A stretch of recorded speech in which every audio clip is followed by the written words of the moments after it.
Hello welcome back to our channel. ഇന്ന് നമ്മൾ പഠിക്കാനായിട്ട് പോകുന്നത് ബേസ് തിയറം. ഇതിന് തൊട്ട് മുമ്പ് നമ്മൾ പ്രോബബിലിറ്റി ചാപ്റ്ററിൽ ബേസിക് ആയിട്ടുള്ള കുറച്ച് ടേംസ് ഒക്കെ വെച്ചിട്ടൊരു വീഡിയോ ചെയ്തിട്ടുണ്ടായിരുന്നു. ദെൻ അതിന്റെ സെക്കൻഡ് പാർട്ടാണ് ഇന്നത്തെ ഈ ക്ലാസ്. പ്രോബബിലിറ്റി ചാപ്റ്ററിൽ വരുന്ന ഒരു ടോപ്പിക്കാണ് ബേസ് തിയറം. എക്സാമിന് ചോദിക്കാൻ ചാൻസ് ഉള്ള ടോപ്പിക്കാണ്. കോൺസെപ്റ്റ് ക്ലിയർ ചെയ്യുക, കൂടുതൽ ക്വസ്റ്റ്യൻസ് ചെയ്ത് നോക്കുക. ദെൻ ലാസ്റ്റ് അപ്ലോഡ് ചെയ്തിട്ടുള്ള പ്രോബബിലിറ്റിയുടെ ക്ലാസ് കാണാത്തവർ അത് കണ്ടു നോക്കുക. അതിന്റെ ലിങ്ക് നിങ്ങൾ ഈ കണ്ടുകൊണ്ടിരിക്കുന്ന ഈ വീഡിയോയുടെ മുകളിലതേ നോട്ടിഫിക്കേഷൻ വരും, സജസ്റ്റഡ് വീഡിയോസ് എന്ന് പറഞ്ഞിട്ട്. ആ ഐക്കാർഡ്സിൽ ക്ലിക്ക് ചെയ്ത് കഴിഞ്ഞാൽ നിങ്ങൾക്ക് വീഡിയോയുടെ ലിങ്ക് കിട്ടും. അതുപോലെ തന്നെ പ്രീവിയസ് വീഡിയോസ് കാണാനായിട്ട് ഈ വീഡിയോയുടെ താഴെയുള്ള ഡിസ്ക്രിപ്ഷൻ ബോക്സ് ചെക്ക് ചെയ്യാം. നമ്മൾ ഈ ചാനലിൽ പ്രൊവൈഡ് ചെയ്യുന്ന ക്ലാസ്സസ് നിങ്ങൾക്ക് യൂസ്ഫുൾ ആയിട്ട് തോന്നുകയാണെന്നുണ്ടെങ്കിൽ മാക്സിമം നിങ്ങളുടെ ഫ്രണ്ട്സിലേക്ക് എത്തിച്ചു കൊടുക്കുക, ഷെയർ ചെയ്യുക. ദെൻ ഇഷ്ടപ്പെട്ട് കഴിഞ്ഞാൽ ലൈക്ക് ചെയ്യുക. കൂടുതൽ യൂസ്ഫുൾ ആയിട്ടുള്ള വീഡിയോസിനായിട്ട് ചാനൽ സബ്സ്ക്രൈബ് ചെയ്യുക, തൊട്ടടുത്ത ബെല്ലൈക്കണും കൂടി എനേബിൾ ചെയ്യുക. പിന്നെ ഇൻസ്റ്റഗ്രാമിലുള്ളവർ നമ്മുടെ ഈ ചാനലിൽ ഒരു ഇൻസ്റ്റഗ്രാം പേജ് ഉണ്ട്, അതുകൂടി ഫോളോ ചെയ്യാം. ഓക്കെ, അപ്പോൾ സമയം കളയാണ്ട് നമുക്ക് ക്ലാസ്സിലോട്ട് കിടക്കാം. ഇന്നത്തെ ക്ലാസ്സിന്റെ ടോപ്പിക്കാണ് ബേസ് തിയറംസ്. അപ്പോൾ ബേസ് തിയറം എന്താണെന്നുള്ളത് അറിയുന്നതിന് മുമ്പ് ആദ്യം നമുക്ക് കണ്ടീഷണൽ പ്രോബബിലിറ്റി എന്താന്ന് നോക്കാം. കഴിഞ്ഞ വീഡിയോയിൽ നമ്മൾ നോർമൽ പ്രോബബിലിറ്റി ബേസ്ഡ് ആണ് ചെയ്തിട്ടുള്ളത്. സോ കണ്ടീഷണൽ പ്രോബബിലിറ്റി എന്ന് പറഞ്ഞാൽ probability of an event A given that B has happened is called the conditional probability. 2 events ഉണ്ടായിരിക്കും.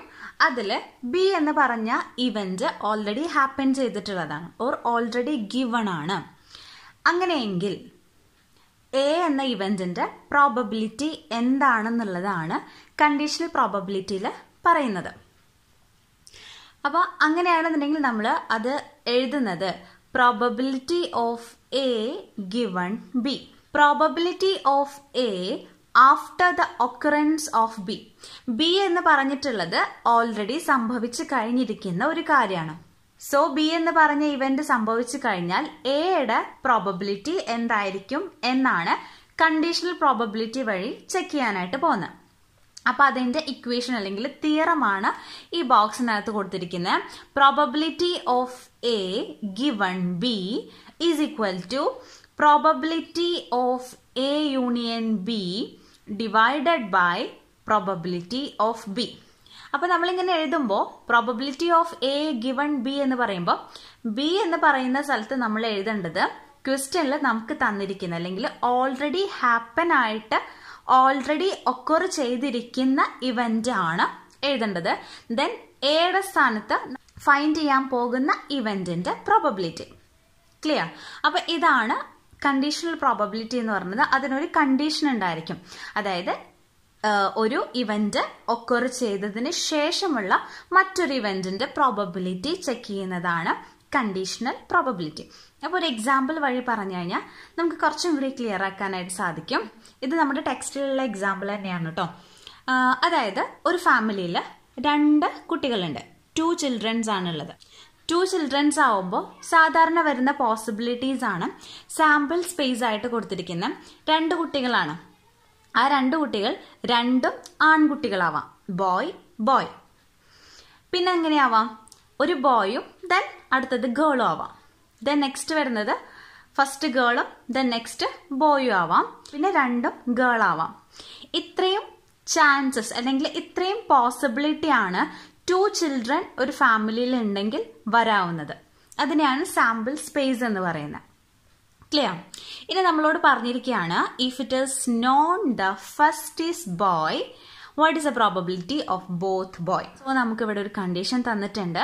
അതായത് 2 കുട്ടികളിൽ ആദ്യത്തേത് ആൺകുഞ്ഞാണെന്നുണ്ടെങ്കിൽ what is the probability of both boy. രണ്ടും ആൺകുട്ടിയാവാനുള്ള ചാൻസ് അല്ലെങ്കിൽ പ്രോബബിലിറ്റി എത്രയാണെന്നാണ് ചോദിച്ചിരിക്കുന്നത്.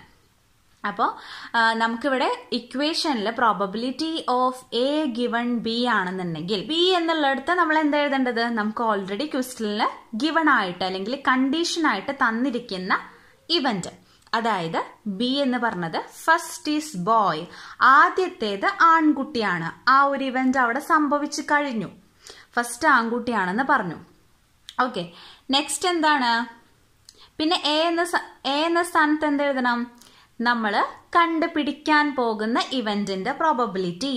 ബോത്ത് ബോയ്, രണ്ടും ആൺകുഞ്ഞാവാനുള്ള പ്രോബബിലിറ്റി ആണ് നമുക്ക് ഫൈൻഡ് ചെയ്യേണ്ടത്. തന്നിരിക്കുന്ന കണ്ടീഷൻ വെച്ചിട്ട് ഫസ്റ്റ് ബോയ് ആണെന്ന് ഓൾറെഡി ഹാപ്പൻ ചെയ്തു.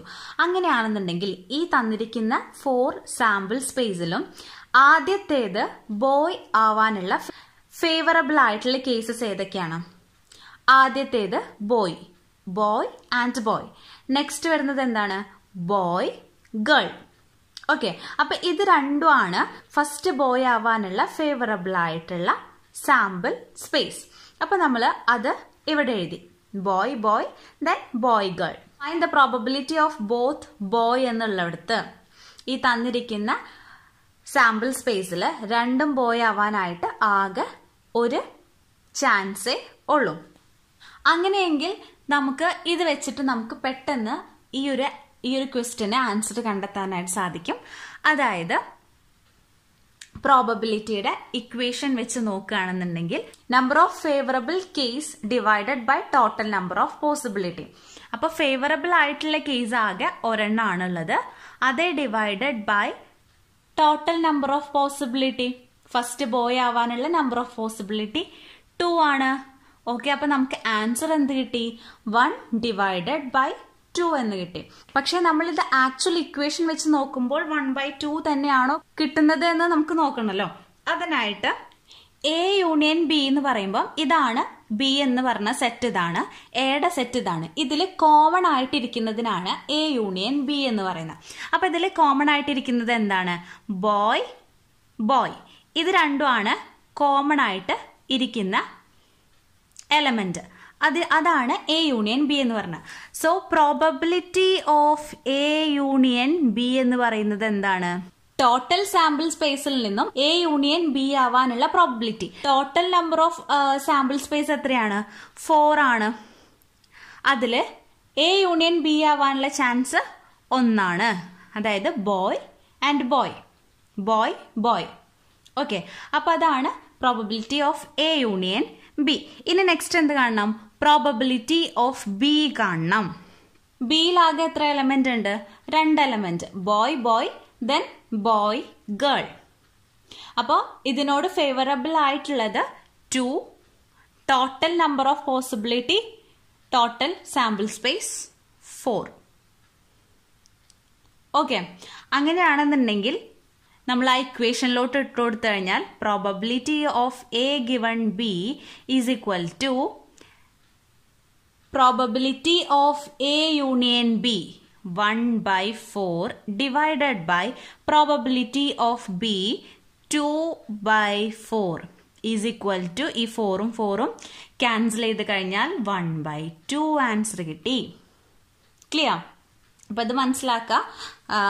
എ യൂണിയൻ ബി എന്ന് പറയുന്നത് എയിലും ബിയിലും കോമൺ ആയിട്ടുള്ള ഐറ്റം, അതിന്റെ പ്രോബബിലിറ്റി കാണുന്നുണ്ടെങ്കിൽ ടോട്ടൽ സാമ്പിൾ സ്പേസിൽ നിന്നും നമുക്കത് കാൽക്കുലേറ്റ് ചെയ്യാം. അതായത് എ യൂണിയൻ ബി 1 ആണ് divided by total number of possibility. Then probability of B, ബിയിലാകെ 2 എലമെന്റ്സ് ആണുള്ളത്. അതെങ്ങനെയാണ്? ടോട്ടൽ സാമ്പിൾ സ്പേസിൽ നിന്നും 2, അപ്പൊ 2 ഡിവൈഡഡ് ബൈ 4. ക്ലിയർ? അപ്പൊ അത് തമ്മിൽ ഡിവൈഡ് ചെയ്ത് കഴിഞ്ഞാൽ നമുക്ക് ആൻസർ കിട്ടും. Probability of A given B. ഇതാണ് കണ്ടീഷണൽ പ്രോബബിലിറ്റി. ഇനി നമുക്ക് ഇൻവേഴ്സ് പ്രോബബിലിറ്റി എന്താ നോക്കാം. ഇത് നമ്മുടെ ടെക്സ്റ്റിൽ തന്നിരിക്കുന്ന എക്സ്പ്ലനേഷൻ ആണ്, നമുക്ക് അതന്നെ നോക്കാം. Suppose an event has happened as A result of the several causes, then we are interested to find out the probability of a particular cause which has really affected the event to happen. ചില കാരണങ്ങൾ കൊണ്ടാവാം എന്തെങ്കിലും ഒരു event സംഭവിക്കുന്നത്. അപ്പോൾ ആ ഒരു event സംഭവിക്കാൻ ഇഫക്റ്റ് ആയിട്ടുള്ള കാരണത്തിന്റെ പ്രോബബിലിറ്റി എന്താണെന്ന് ഫൈൻ ചെയ്യാനായിട്ടുള്ളതിനെയാണ് നമ്മൾ എന്ത് പറയുന്നത്? Inverse probability. അങ്ങനത്തെ പ്രോബ്ലംസിനെയാണ് ഇൻവേഴ്സ് പ്രോബബിലിറ്റി എന്ന് നമ്മൾ പറയുന്നത്. ക്ലിയർ? എന്തെങ്കിലും ഒരു ഇവന്റ് സംഭവിക്കാൻ ചില സെവറൽ റീസൺസ് അല്ലെങ്കിൽ കോസസ് ഉണ്ടായിരിക്കും. അപ്പോൾ ആ ഒരു ഇവന്റ് ഹാപ്പൻ ചെയ്യാനായിട്ട് ഇഫക്റ്റ് ചെയ്യുന്ന ആ പർട്ടിക്കുലർ കോസിന്റെ അല്ലെങ്കിൽ റീസണിന്റെ പ്രോബബിലിറ്റി ഫൈൻഡ് ചെയ്യാനാണ് ഇൻവേഴ്സ് പ്രോബബിലിറ്റി എന്ന് പറയുന്നത്. നമ്മുടെ ടോപ്പിക്കിലോട്ട് വരികയാണെന്നുണ്ടെങ്കിൽ Bayes theorem is based upon the inverse probability. Inverse പ്രോബബിലിറ്റിയുടെ ബേസ് ചെയ്തിട്ടാണ് ബേസ് തിയറം ഉള്ളത്. അപ്പൊ നമുക്ക് ഒരു എക്സാമ്പിളിലൂടെ എന്താണ് ഇൻവേഴ്സ് പ്രോബബിലിറ്റി എന്ന് നമുക്ക് കറക്റ്റായിട്ട് നോക്കാം. അപ്പൊ അതില് മ്യൂച്വലി എക്സ്ക്ലൂസീവ് ആയിട്ടുള്ള 3 ഇവന്റ്സ് ഉണ്ട്. അതായത് B1, B2, then B3. ഇത് 3 ഇവന്റ്സും mutually exclusive or disjoint events ആണ്. B1ലുള്ള എലമെന്റ്സ് B2വിൽ ഉണ്ടാവില്ല. ദെൻ ഇതിൽ 2ലുമുള്ള എലമെന്റ്സ് B3യിൽ ഉണ്ടാവില്ല. സോ കോമൺ ആയിട്ട് ഈ 3 ഇവന്റ്സില് എലമെന്റ്സ് ഉണ്ടായിരിക്കില്ല. അതിനാണ് ഡിസ്ജോയിന്റ് ഇവന്റ്സ് അല്ലെങ്കിൽ ഡിസ്ജോയിന്റ് സെറ്റ് എന്നൊക്കെ പറയുന്നത്. ക്ലിയർ? എ എന്ന് പറഞ്ഞിട്ടുള്ള ഇവന്റ് കോമൺ ആയിട്ട് ആക്ട് ചെയ്യുന്ന ഒരു ഇവന്റ് ആണ്. അതായത് ഈ 3 ഇവന്റ് തമ്മിലാണ് കണക്റ്റഡ് അല്ലാത്തുള്ളൂ. പക്ഷെ ഈ 3 ഇവന്റ്സും എയിൽ കണക്റ്റഡ് ആണെന്ന് വിചാരിക്കാം. അതായത് B1ഉം എയും കണക്റ്റഡ് ആണ്, B2ഉം എയും കണക്റ്റഡ് ആണ്, ദെൻ B3യും എയും കണക്റ്റഡ് ആണ്. അപ്പൊ ഇതില് ഇവ തമ്മില് ജോയിൻ ആണ്. ഓക്കെ, അപ്പൊ ഇതിൽ നമ്മൾ ഓർത്തിരിക്കേണ്ട കാര്യം എന്താന്ന് വെച്ച് കഴിഞ്ഞാൽ എ എന്ന് പറഞ്ഞ ഇവന്റ് ഓൾറെഡി ഹാപ്പൻ ആണ്. ക്ലിയർ? ഓൾറെഡി സംഭവിച്ച് കഴിഞ്ഞിരിക്കുന്ന ഒരു ഇവന്റ് ആണ് എ എന്ന് പറഞ്ഞത്. അത് കണക്റ്റഡ് ആണ്. എ എന്ന് പറഞ്ഞ ഇവന്റ് B1ൽ സംഭവിക്കാം, അല്ലെങ്കിൽ B2ൽ സംഭവിക്കാം, ദെൻ B3യിലും സംഭവിക്കാം. അപ്പോൾ എ എന്ന് പറഞ്ഞ ഇവന്റ് ഈ 3 ഡിസ്ജോയിൻ ഇവന്റ് ആയിട്ട് കണക്റ്റഡ് ആണ്. ക്ലിയർ? എ എന്ന് പറഞ്ഞിട്ടുള്ള ഇവന്റ് ഓൾറെഡി ഹാപ്പൻ ചെയ്തിട്ടുള്ളതാണെന്നുണ്ടെങ്കിൽ what is the probability of B1 given A? എന്താണ്? എ എന്ന ഇവന്റ് ഓൾറെഡി ഒക്കർ ചെയ്തിട്ടുള്ളതാണ് എങ്കിൽ അത് B1ൽ സംഭവിക്കാനുള്ള പ്രോബബിലിറ്റിയാണ് നമ്മൾ ഇതിലൂടെ ഫൈൻഡ് ചെയ്യുന്നത്. ഇത് B1ൽ കാണാനുള്ളത് ഇങ്ങനെ.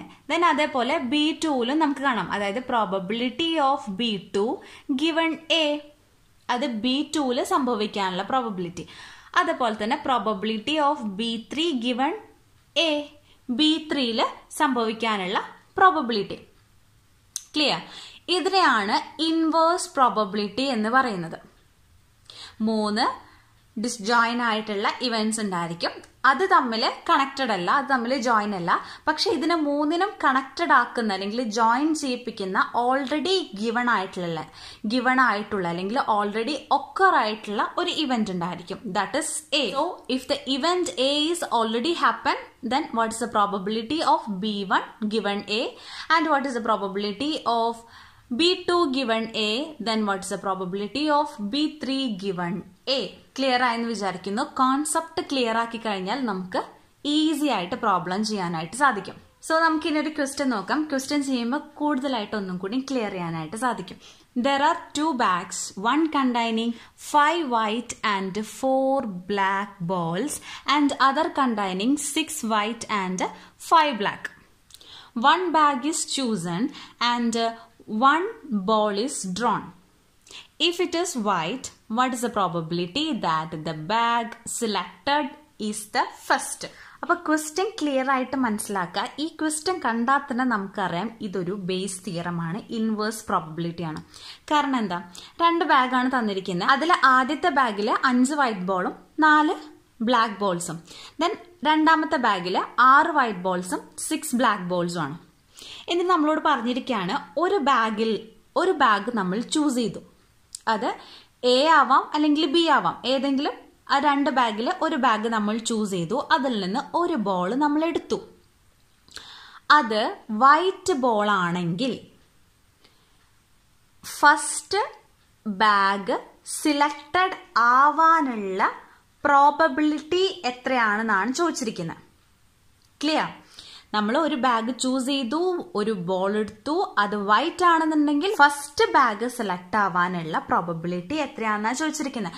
അപ്പൊ ഇങ്ങനെ ഒരു കേസ് കണ്ടാൽ നമുക്കറിയാം അത് ഇൻവേഴ്സ് പ്രോബബിലിറ്റി ആണ്, ബേസ് തിയറം ബേസ്ഡ് ആണ് നമ്മൾ ആ ക്വസ്റ്റ്യൻ ആൻസർ ചെയ്യേണ്ടതെന്ന്. അപ്പൊ ഇവിടെ തന്നിരിക്കുന്ന ഇവന്റ് എന്താണ്? A is N event of drawing white ball. White ball ഒരു ബാഗിൽ നിന്ന് നമ്മൾ എടുത്തു, അതാണ് നമുക്കിവിടെ ഗിവൺ ആയിട്ട് അല്ലെങ്കിൽ ഓൾറെഡി ഒക്കറായിട്ട് തന്നിരിക്കുന്ന എ എന്ന് പറഞ്ഞ event.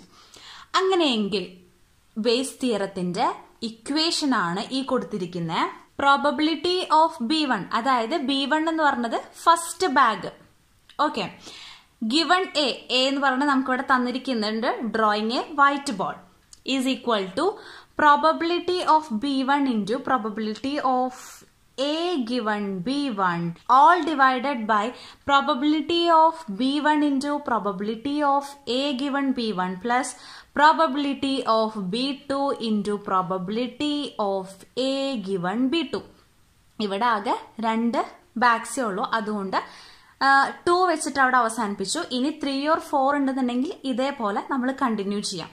probability of B3 into probability of A given B3 അങ്ങനെ നമുക്ക് എത്ര ഉണ്ടോ അതിനനുസരിച്ചിട്ട് n നമ്പേഴ്സ് വരെ നമുക്കത് കണ്ടിന്യൂ ചെയ്ത് പോവാവുന്നതാണ്. ഇവിടെ 2 ബാഗ്സ് ഉണ്ട്. B1 ഫസ്റ്റ് ബാഗ് B1, അതിൽ 5 വൈറ്റ് ബോളും 4 ബ്ലാക്ക് ബോളും. Then second bag B2 6 white ബോളും ആൻഡ് 5 ബ്ലാക്ക് ബോളും ആണുള്ളത്. അപ്പൊ ഈ ഇക്വേഷനിൽ നമുക്കിനി എന്തെല്ലാമാണ് കണ്ടുപിടിക്കേണ്ടത് അതെല്ലാം നമുക്ക് ആദ്യം കണ്ടുപിടിക്കാം. ഈ ഇക്വേഷനിൽ നമുക്ക് ഡൗട്ട് വരാൻ ചാൻസ് ഉള്ള ഒന്നാണ് probability of B1 given A എന്ന് പറഞ്ഞിട്ടുണ്ട്. അതാണ് നമുക്ക് കണ്ടുപിടിക്കേണ്ടത്. അതായത് എ എന്ന് പറഞ്ഞിട്ടുള്ള ഇവന്റ് തന്നിട്ടുണ്ട്, വൈറ്റ് ബോൾ എടുത്തിരിക്കുന്നു, അത് B1 ആവാനുള്ള ചാൻസ് ആണ് നമുക്ക് കണ്ടുപിടിക്കേണ്ടത്. ഇവിടെ എന്താണ് probability of A given B. ിൽ നിന്നാണ് നമ്മളൊരു ബോൾ ഡ്രോൺ ചെയ്യുന്നെങ്കിൽ അത് വൈറ്റ് ബോൾ ആവാനുള്ള ചാൻസ് അല്ലെങ്കിൽ പ്രോബബിലിറ്റി ആണ് ഇതുകൊണ്ട് ഉദ്ദേശിക്കുന്നത്. ക്ലിയർ? അത് മനസ്സിലാക്കണം, അത് തെറ്റിപ്പോവരുത്. B1 ഗിവൺ എ എന്ന് പറഞ്ഞത് വൈറ്റ് ബോള് എടുക്കുമ്പോൾ അത് B1 ആവാനുള്ള chance. Probability of A given B1 എന്ന് പറയുന്നത് നമ്മൾ B1 നിന്ന് ഒരു ബോൾ എടുത്താൽ അത് വൈറ്റ് ബോൾ ആവാനുള്ള പ്രോബബിലിറ്റി ആണ്. ആദ്യം നമുക്ക് പ്രോബബിലിറ്റി ഓഫ് B1 കണ്ടുപിടിക്കാം. പ്രോബബിലിറ്റി ഓഫ് B1 എന്ന് പറയുന്നത് ഈ ഒരു ഇവന്റ് സംഭവിക്കുമ്പോൾ അത് B1 അതായത് ബാഗ് 1 ആദ്യത്തെ ബാഗിൽ നിന്നും വരാനുള്ള പ്രോബബിലിറ്റി. അതായത് ഇവിടെ ആകെ 2 ബാഗാണുള്ളത്. അപ്പൊ ഈ 2 ബാഗിൽ നിന്നും ഫസ്റ്റ് ബാഗിൽ വരാനുള്ള പ്രോബബിലിറ്റി എത്രയാണ്? നമ്മൾ സാധാ നോർമൽ പ്രോബബിലിറ്റി ബേസ്ഡ് കണ്ടുപിടിക്കാം. അതായത് നമ്പർ ഓഫ് ഫേവറബിൾ ആകെ ഇവിടെ B1 എന്ന് പറഞ്ഞിട്ട് ഒരെണ്ണേ ഉള്ളൂ, divided by total number of possibility, അതായത് 2 ബാഗ്സ് ആണുള്ളത്. അപ്പോൾ 1 ഡിവൈഡഡ് ബൈ 2. അതേപോലെ തന്നെ പ്രോബബിലിറ്റി ഓഫ് B2, രണ്ടാമത്തെ ബാഗിന്റെ പ്രോബബിലിറ്റി എത്രയാണ്? 1 ഡിവൈഡഡ് ബൈ 2. ക്ലിയർ? അത് നോർമൽ പ്രോബബിലിറ്റി ബേസ്ഡ് കണ്ടുപിടിക്കാം. ഇനി നെക്സ്റ്റ് എന്താ കണ്ടുപിടിക്കേണ്ടത്? Probability of A given B1. Okay, B1 നിന്നും നമ്മളൊരു ബോൾ എടുക്കുകയാണെന്നുണ്ടെങ്കിൽ അത് വൈറ്റ് ബോൾ ആവാനുള്ള പ്രോബബിലിറ്റി, അതാണ് probability of A given B1. B1 എന്ന് പറഞ്ഞത് ഗിവൺ ആണ്. ഈ ഒരു ബാഗിൽ നിന്ന് ഫസ്റ്റ് ബാഗിൽ നിന്ന് അത് വൈറ്റ് ബോൾ ആവാനുള്ള പ്രോബബിലിറ്റി. ഇതിൽ എത്ര ബോൾസ് ഉണ്ട്? 5 വൈറ്റ് ബോളും 4 ബ്ലാക്ക് ബോൾ ആണ്. അപ്പൊ ടോട്ടൽ നമ്പർ ഓഫ് ബോൾസ് എന്ന് പറയുന്നത് 9 ആണ്. നമ്മൾ എടുക്കുന്നത് വൈറ്റ് ബോൾ ആണ്. ഇതിൽ എത്ര വൈറ്റ് ബോൾ ആണുള്ളത്? 5. അപ്പൊ വൈറ്റ് ബോളിന്റെ പോസിബിലിറ്റി 5 ആണ്, divided by total number of possibility 9. അപ്പോൾ 5 ഡിവൈഡഡ് ബൈ 9. ഇനി next probability of A given B2. B2വിൽ നിന്നാണ് നമ്മളൊരു ബോൾ എടുക്കുന്നതെങ്കിൽ അത് വൈറ്റ് ആവാനുള്ള പ്രോബബിലിറ്റി ആണ്. B2വിൽ 6 വൈറ്റ് ബോളും 5 ബ്ലാക്ക് ബോളും ഉണ്ട്. അപ്പോൾ വൈറ്റ് വരാനുള്ള ചാൻസ് എത്രയാണ്? 6 ആണുള്ളത്. So 6 divided by total number of possibility 6 plus 5 is equal to 11. ഈ കിട്ടിയിരിക്കുന്നത് ഇക്വേഷനിലോട്ട് സബ്സ്റ്റിറ്റ്യൂട്ട് ചെയ്ത് കഴിഞ്ഞാൽ probability of B1 given A is equal to probability of B1. അത് 1/2 ആണ് into probability of A given B1, അതായത് 5 divided by 9 all divided by probability of B1 1 divided by 12 into probability of A given B1 5 divided by 9 plus probability of B2 1 divided by 2 into probability of A given B2 6 divided by 11. ഇനി next ഇത് നമുക്ക് solve ചെയ്യാം. അതായത് അത് നമ്മൾ into ചെയ്യാം. Into ചെയ്ത് കഴിഞ്ഞാൽ 5 ഇൻറ്റു 1 ഇൻറ്റു 5 എന്ന് പറഞ്ഞത് 5 ആണ്. Divided by 9 into 2 18. All divided by ഇത് തമ്മിൽ ഇൻറ്റു ചെയ്യാം. 1 divided by 2 into 5 divided by 9 വീണ്ടും ഇൻറ്റു ചെയ്ത് കഴിഞ്ഞാൽ 5 divided by 18 കിട്ടും. ദെൻ പ്ലസ് ഇത് തമ്മിൽ ഇൻറ്റു ചെയ്യാം. 1 divided by 12 into 6 divided by 11. 1 into 6 divided by 11 into 2 is equal to 22. So this is equal to 5 divided by 18 all divided by ഇത് 5 divided by 18 plus 6 divided by 22.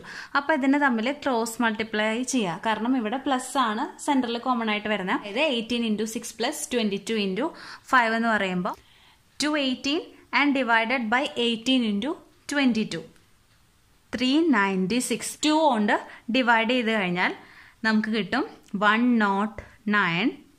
ഇവിടെ 198 എന്ന് കിട്ടും. അപ്പോൾ നമുക്ക് ഇതും കൊണ്ട് എടുത്ത് എഴുതാം. അതായത് 5 divided by 18 all divided by 109 divided by 198. അപ്പോൾ ഇതിനെ നമ്മൾ മാത്തമാറ്റിക്കലി സോൾവ് ചെയ്യുമ്പോൾ ഇവിടെ കിടക്കുന്ന ഈ ഒരു ഡിനോമിനേറ്റർ ഇങ്ങോട്ട് പോവും, ഇത് ഇങ്ങോട്ട് വരും. ഓക്കെ, അപ്പോൾ നമ്മൾ എങ്ങനെ എഴുതാം? 5 divided by 18 all divided by 198 divided by 109. ഇനി എന്ത് ചെയ്യണം? 198 നമ്മൾ കോമൺ ആയിട്ട് ഈ 18 ആയിട്ട് ഡിവൈഡ് ചെയ്ത് കഴിഞ്ഞാൽ നമുക്ക് എത്ര കിട്ടും? 11 കിട്ടും. ദെൻ 11 ഇൻറ്റു 5 എന്ന് പറയുന്നത് 55 ഡിവൈഡഡ് ബൈ 109. ഇങ്ങനെയാണ് ഈ പ്രോബ്ലം സോൾവ് ചെയ്തിരിക്കുന്നത്. ടെക്സ്റ്റിൽ ഈ ഒരു ആൻസർ ആണ് കിട്ടിയിരിക്കുന്നത് പ്രോബ്ലം ഇങ്ങനെ സോൾവ് ചെയ്തിട്ട്. അപ്പോൾ നമുക്ക് ഇങ്ങനെ അല്ലാണ്ട് ഇതിപ്പോൾ ഫ്രാക്ഷൻ ഫോമാണ്, അല്ലാണ്ട് ഡെസിമൽ ഫോമോ വേണമെന്നുണ്ടെങ്കിൽ നമുക്ക് എന്ത് ചെയ്യാം?